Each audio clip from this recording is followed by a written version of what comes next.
In today's video, we're going to be talking about how to fix your relationship with food. Let's go. Okay. If you're anything like me, you may have been told that stuff like this is bad for your health. You can't lose weight eating stuff like this. You can totally fit this stuff into a regular diet. As long as it doesn't make up the majority of your calories, you'll still lose weight. You'll still be able to eat some of your favorite foods. Me personally, I like these right here. These are some bad motherfuckers right here. That's my bad motherfucker. Open it up.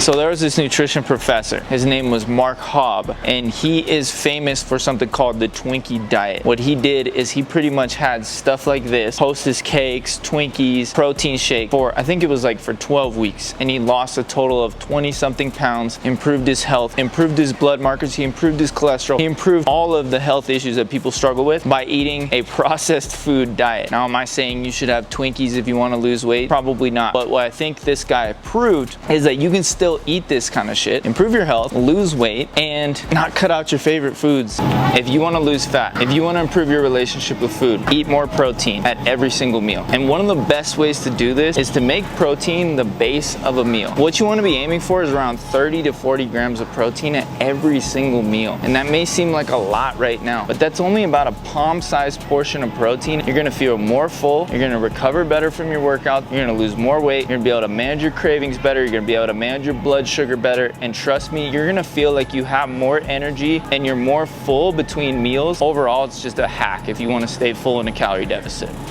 Food is not just fuel. And I think a lot of people on social media will say things like, food is just fuel and you should eat to live, not live to eat. And I couldn't disagree more. I think some of the best experiences, the best memories that I have with my family growing up were based around trying different foods, trying and experiencing different cultures. And if this is you and you're a foodie like myself, or maybe just enjoy a delicious taco or an Italian cuisine, out on the town, I think it's perfectly okay to enjoy that stuff in moderation, enjoy the experience. You shouldn't always be worried about tracking calories and tracking macros and is this food gonna make me fat? Is this food going to cause me to go over my calories? The truth is, one day of going over your calories is not going to make or break your progress the same way that eating perfectly and eating a salad and eating all whole foods one day is not going to make your progress as well.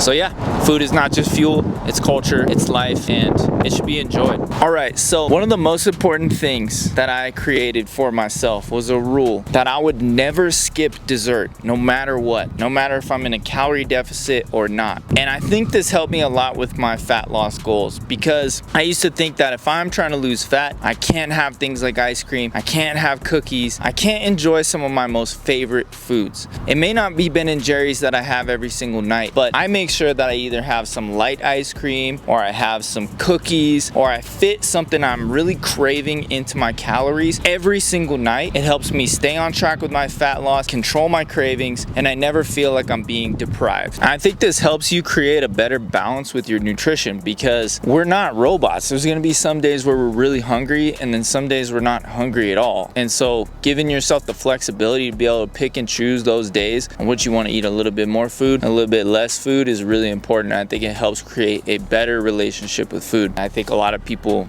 get that misconception totally screwed up. They think that their calories are set to 1500, for example, and they eat 1600 or 1700. They fucked up, they failed, they screwed everything up. So then they write that day off completely, and then they go off the rails and just eat whatever the fuck they want, feel guilty, feel like shit, and they have a hard time getting back on track. But I think if you realize that as long as you're in a deficit for the week, that's what matters the most. So let's say you go up to that 1700 calories, but then the next day you're not that hungry and you have 1400 calories. You can pick a range of calories like 1400 to 1700 instead of picking an exact number and trying to be a robot with your nutrition and your daily calorie intake. All right guys, that's gonna wrap up the video. I hope these tips were helpful for you, and I know these tips helped me a lot when I was first getting into health and fitness. This is just a way of life, and if you want it to be sustainable, if you actually want to keep the weight off and not just lose the weight but actually keep it off, make sure that what you're doing is sustainable. A lot of people say that losing the weight is the hard part. Losing the weight is actually the easy part. Keeping it off is the hard part. So if you keep doing unsustainable shit, fad diets, crash diets, trying to go too fast, putting a lot of pressure on yourself to get a lot of weight off in a specific amount of time, you're going to end up yo-yo dieting. You're going to end up gaining it back. But that's not what we're doing over here, guys. We're focused on sustainable health and fitness tips. And if you want more of that, make sure you subscribe to the channel. I always appreciate when you guys drop a like on the video. I'm going to be getting a lot more consistent with YouTube now that I got my buddy filming for me. So look out for more content here on YouTube. Peace out.